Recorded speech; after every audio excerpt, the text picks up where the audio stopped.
हरे कृष्णा। बहुत बहुत स्वागत है आप सबका मेरे इस एक और नए वीडियो में। और ये जो वीडियो है विशेषकर युवाओं के लिए है, यूथ के लिए है, क्योंकि वर्तमान में हमारा जो युवा है वो बहुत ही ज़्यादा डिप्रेस्ड है, बहुत ही ज़्यादा परेशान है, हताश है।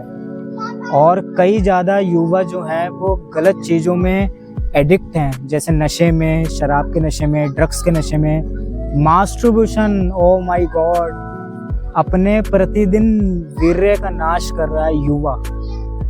किस प्रकार हमारी युवा की हालत हो रही है आजकल, बहुत बुरी स्थिति हमारे आजकल यूथ की हो रही है।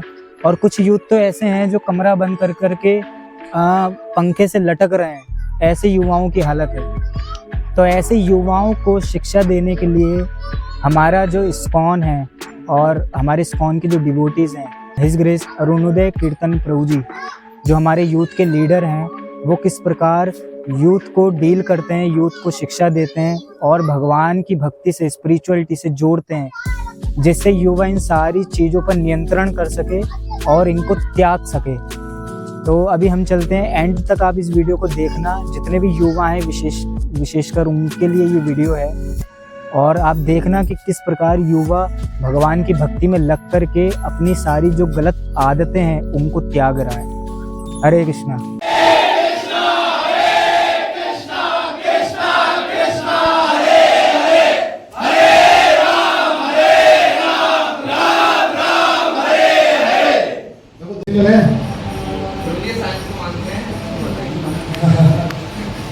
साइंस के मानते हैं ना, तो वही मैं कह रहा हूँ कि क्या ये पॉसिबल है? दिस इज मैकेनिज्म पॉसिबल है? कैसा पॉसिबल है कि जीरो वॉल्यूम हो और इनफिनिटी हो, हैं? और टेम्परेचर इनफिनिट हो जाए? लेकिन मान लो, अच्छा ये कैसे प्रूव करेंगे? विज्ञान से प्रश्न पूछा गया साइंटिस्टों से, तो बहुत इंटेलिजेंट लोग हैं वो लोग, उन्होंने कहा हाँ इसको भी सोल्व कर सकते हैं। उस इक्वेशन है, क्या नाम है उसका? उसका नाम है सिंगुलैरिटी मैथमेटिकल इम्पॉसिबिलिटी। क्या? इम्पॉसिबिलिटी। देखो हमारे वाला ये कौन सी इक्वेशन है? अच्छा ये फार्मूला वो हमको नहीं पता। तेरे से तो मान लो ब्रह्मा जी उन्होंने सृष्टि करी भाई, तुम कहे हाँ। अब तुम मान लो एक बिंदु है, उससे सृष्टि हुई, उस बिंदु में विस्फोट हुआ और वहां से क्या हो गया? क्रिएशन हो गया, 9 ग्रह प्रकट हो गए, मैग्नेटिक फील्ड डेवलप हो गया, और वो भी चुंबक ऐसा था, governs all things, not as the soul of the world but as a lord of the world, lord over all, and on account of his dominion he is to be called Lord God universal ruler। Clear हो गया? Has prove. अब science ने prove कर दिया ना, परम भगवान है, सुप्रीम कंट्रोलर है। अब किसी को डाउट है? अब तो कोई डाउट नहीं किसी को। जितने भी संदेह आपके हृदय में है उसका समाधान न्यूटन ने दे दिया, प्लांक ने दे दिया। अभी आइंस्टीन बाकी है? आइंस्टीन तो यार वो धार्मिक आदमी था, वो तो बोलता है कि मैंने अपने जीवन में जितने एक्सपेरिमेंट किए ना उसमें 90% का तो उद्देश्य यही था कि मैं पूरी परसों भगवान हूं। ये तो आइंस्टीन का कहना था। तो सबसे बड़े ग्रेटेस्ट जो साइंटिस्ट है वो कौन कौन है? आइंस्टीन, न्यूटन, प्लांक, इनके सबके मैंने स्टेटमेंट आपको सुनाई दी। तो जब ये सब मान रहे हैं तो कौन सा साइंटिस्ट है जिसको हम कह रहे हैं कि नहीं यार ये तो बोल रहा है भगवान नहीं है? समझ रहे हैं आपको? सुपर कंप्यूटर देख लीजिए आप, सुपर कंप्यूटर साइंटिस्ट है जिसने सुपर कंप्यूटर बनाने का प्रयास किया है। कौन है वो? अभी चल रहा है यही आर्टिफिशियल।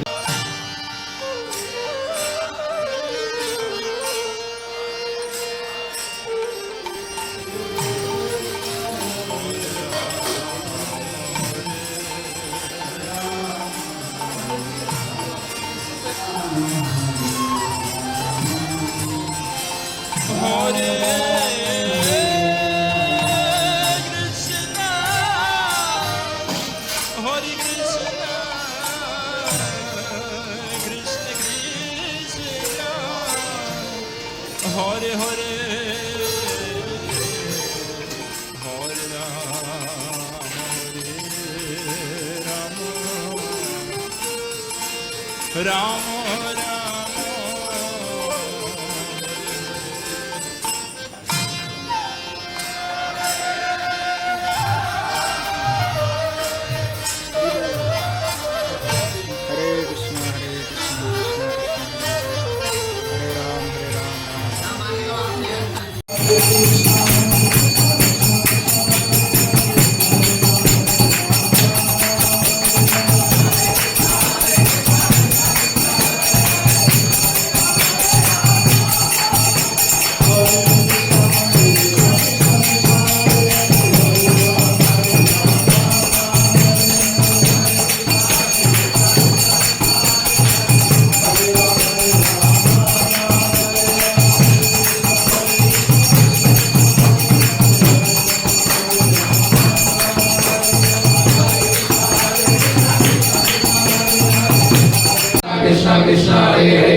हरे कृष्ण हरे कृष्ण कृष्ण कृष्ण हरे राम राम कृष्णा कृष्णा हरे हरे हरे राम राम राम हरे हरे हरे कृष्णा कृष्णा कृष्णा हरे हरे हरे राम राम राम हरे हरे हरे कृष्णा कृष्णा कृष्णा हरे हरे हरे राम राम राम हरे हरे हरे कृष्णा कृष्णा कृष्णा हरे हरे हरे राम राम राम हरे हरे हरे कृष्णा। तो जैसे कि आज के समाज में हम देखते हैं कि युवा जो वर्ग है वो आजकल किस दिशा में जा रहा है ना। अभी हाल ही में घटना घटी नेपाल के अंदर, है ना, जिसमें सरकार जो है पूरा तख्ता पलट हो गया और जो युवा है वो सड़कों पे उतर आए। समस्या क्या थी? बेरोजगारी, है ना। तो ये जो युवा है ये बेरोजगारी से पीड़ित है, रोजगार नहीं मिल रहा, डिप्रेशन से, तनाव से, चिंताओं से घिरे हुए ग्रसित हैं। आप देखिए भारत के अंदर आज के टाइम में 30,000 मर्डर होते हैं। हम लोग देखते हैं कि कितना मर्डर हो रहा है, इतने सारे मर्डर होते हैं, उसमें 30,000 मर्डर होता है। लेकिन आपको ये जान के हैरानी होगी कि भारत के अंदर सुसाइड कितने होते हैं। लगभग 2.5 लाख सुसाइड साल में होता है। अभी कुछ साल पहले एक महामारी में आई कोरोना में, है ना, इतने लोग नहीं मारे गए जितने कि साल में जितने साल में डिप्रेशन से मारे जाते हैं या फिर सुसाइड करके मारे जाते हैं। तो आजकल युवा हम देख रहे हैं कि इतना सुसाइड कर रहे हैं। बड़ी बड़ी कोचिंग्स हैं, उन कोचिंगों में देखते हैं जो स्टूडेंट पढ़ने के लिए जाते हैं, उनका उद्देश्य होता है कि पढ़ाई करके एक अच्छा जॉब लेंगे, अपना लाइफ सेटल करेंगे, लेकिन होता कुछ और है। पढ़ते पढ़ते वो लोग एक अलग दिशा में चले जाते हैं और परिणाम क्या होता है? सुसाइड। Reason academic pressure. तो हम देखते हैं कि बड़े बड़े कोचिंग संस्थाएं या इंस्टीट्यूशंस जो होते हैं उसमें फैसिलिटी तो दी जा रही है कि शिक्षा लो, पढ़ाई करो, अपने जीवन को बेहतर बनाओ, लेकिन जो युवा हैं वो उस चीज़ को हैंडल नहीं कर पा रहे। उस प्रेशर को, एकेडमिक प्रेशर है ना, उसको हैंडल नहीं कर पा रहे और उनका जो तनाव है उसका कारण बहुत सारे हैं। कई बार अपने अतीत को लेकर उनके जीवन में चिंताएं होती हैं, भविष्य को लेकर चिंताएं होती हैं और उससे भी बड़ा रीजन है उनका अनियंत्रित इंद्रियां, है ना, सेंसेस। उसके कारण क्या होता है कि बहुत ज़्यादा कई बार वो जो चीज़ें नहीं करना चाहिए जीवन में या जो हमारे लक्ष्य से हमको दूर ले आने वाला होता है वो कार्य वो करते हैं और वो कई बार उस जिसको कई बार बैड एडिक्शन बोलते हैं, बैड एडिक्शन में सब चीज़ें आती हैं तो उसके अंदर वो फंस जाते हैं, ट्रैप हो जाते हैं। जीवन का लक्ष्य है ना, कुछ जीवन में प्राप्त करना, लेकिन वो जूझ रहे होते हैं अपनी इंद्रियों के साथ, है ना। तो सुविधाएं तो दी जाती हैं और उस सुविधाओं से उद्देश्य होता है जीवन को सफल बनाना, लेकिन वही सुविधाएं जब हमारी इंद्रियां अनियंत्रित होती हैं तो वही सुविधाएं हमारे लिए जहर की तरह कार्य करने लगती हैं। उन्हीं सुविधाओं का हम दुरुपयोग करते हैं, है ना, उसी का इस्तेमाल करके हम अपने जीवन को बर्बाद कर लेते हैं और इस पर कंट्रोल नहीं होता एक प्रकार से, क्योंकि इंद्रिय संयम नहीं होता, है ना। वी हैव, जैसे है ना, इंग्लिश में एक स्लोगन है कि we have guided missiles but in misguided people. हमारे पास मिसाइलें तो गाइडेड है पर मिसगाइडेड पीपल के हाथ में है ना। तो हमारे पास कोई भी वस्तु हो, कितनी अच्छी से अच्छी वस्तु हो, लेकिन हमारी इंद्रियां संयमित नहीं होंगी तो उसका भी हम दुरुपयोग ही करेंगे, उसका गलत इस्तेमाल ही करेंगे। तो इस कारण से लोगों के अंदर एक मानसिक स्तर पे वो अस्वस्थ है, हो सकता है शारीरिक स्तर पे वो स्वस्थ हो, शरीर से वो बहुत स्वस्थ हो, हेल्दी हो, लेकिन मानसिक स्तर पे वो इल है ना, मानसिक स्तर पे बीमार है। तो ये समस्याएं जो है इसका समाधान किसी स्कूल या कॉलेज में नहीं दिया जाता। इसका समाधान जो है वो मिलता है भगवत गीता के अंदर, भगवद गीता के अंदर भगवान बताते हैं, है ना, कि कैसे हम अपने मन को नियंत्रित कर सकते हैं, है ना। अर्जुन प्रश्न पूछते हैं, चंचला ही मना कृष्णा, तो मन बड़ा चंचल है, उसको कैसे नियंत्रित किया जाए। तो भगवान उसका उपाय बताते हैं कि कैसे उसको नियंत्रित करना चाहिए। तो जो हमारा मन है, जब तक इसको हम नियंत्रित नहीं करेंगे, जैसे कि ये कहावत है कि मन के हारे हार है, मन के जीते जीत। जब तक हम अपने मन को नहीं जीतेंगे, पर हम पूरी दुनिया को जीत लें, लेकिन हम अंदर से हार जाएंगे तो सब कुछ हार जाएंगे, है ना। हमारे पास सारी सुविधाएं भी होंगी, लेकिन हमारा मन सही नहीं है, तो सुविधाओं के होने से भी हमारे जीवन में कोई लाभ नहीं होगा, हमारा जीवन नर्क बन जाएगा। तो सबसे पहले महत्वपूर्ण अपने मन को नियंत्रित करना। तो उस मन को नियंत्रण करने का कोई तरीका नहीं है किसी प्रकार की, ना कोई दवाई है ना कोई उपचार है, कुछ भी नहीं है। और उसका उपचार है तो मात्र से भगवद गीता के अंदर दिया हुआ है, और भगवद गीता के प्रयास से ही, भगवद गीता के अध्ययन से ही, है ना, उसकी शिक्षाओं से हम अपने जीवन को सुखमय बना सकते हैं, शांति में बना सकते हैं। तो यही आज के युवाओं को संदेश है कि जो आजकल जो कार्य भी कर रहे हैं, वो कार्य जो कर रहे हैं वो करते रहें, लेकिन साथ ही साथ भगवद गीता के ज्ञान को ले, जिससे उनका जीवन बेहतर हो, आनंद में हो, है ना, और शांति में हो, और जीवन की जो सफलता है उसको प्राप्त कर सके। आप देख सकते हैं अर्जुन जब सबसे बुरी स्थिति में चला गया था, है ना, जब देखिए एक अर्जुन था, उसके पास धनुष था जो बहुत ही शक्तिशाली था, उससे वो देवताओं को भी परास्त कर सकता था। लेकिन एक परिस्थिति उसके जीवन में ऐसी आई जहाँ पे वो शस्त्र उठा नहीं पा रहा था, वो गांडीव उसके हाथ से सरक गया, छोड़ दिया, उसने जमीन पे बैठ गया। भगवान से बोला कि हे प्रभु मैं क्या करूँ, हे माधव बताइए मैं क्या करूँ। तब कृष्ण ने उनको जो उपदेश दिया, उस उपदेश से वो फिर दोबारा से स्थिर हुए, स्ट्रांग हुए, और फिर दोबारा से उन्होंने युद्ध प्रारंभ किया। तो भगवद गीता ऐसी हमारे जीवन में भी, हम, है ना, जीवन हमारा क्या है, उसी बैटल फील्ड की तरह है, और हम उसी अर्जुन की तरह है।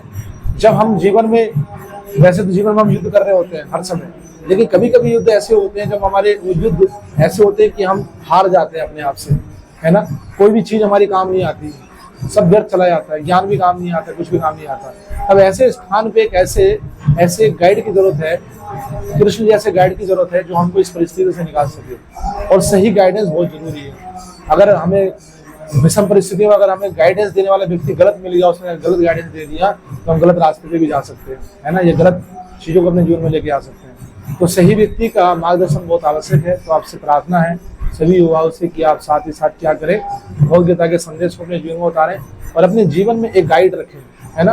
वो भी कैसा गाइड हो, जो कृष्ण जैसा गाइड होना चाहिए, है ना, ताकि आपके जीवन में वो सही दिशा निर्देश दे, आपको उस पथ पे चलाए जहाँ से आप जीवन की सारी चीज़ों को प्राप्त कर सको और अपने जीवन को सफल बना सको। तो मेरी आपसे प्रार्थना है कि आप युवाओं से कि आप साथ ही साथ भगवद गीता का ज्ञान लें, है ना।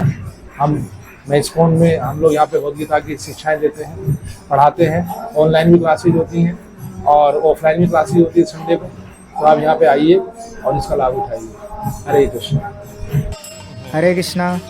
तो आप सभी ने देख लिया होगा, विशेषकर युवाओं ने, कि किस प्रकार युवा आकर के आध्यात्मिकता को स्वीकार कर रहे हैं, भगवान की भक्ति में लग रहे हैं और अपने अंदर जो भी गलत आदतें हैं उनका त्याग कर रहे हैं। तो आप सब युवाओं से मेरी हृदय से प्रार्थना है कि कृपा करके भगवान की भक्ति को स्वीकार करें, अच्छा संग करें और अपनी लाइफ को बेहतर करें। आप हिज ग्रेस अरुणोदय कीर्तन प्रभु से मिल सकते हैं। उनका नंबर, सेंटर का एड्रेस मैं आप सबके लिए डिस्क्रिप्शन में डाल दूँगा।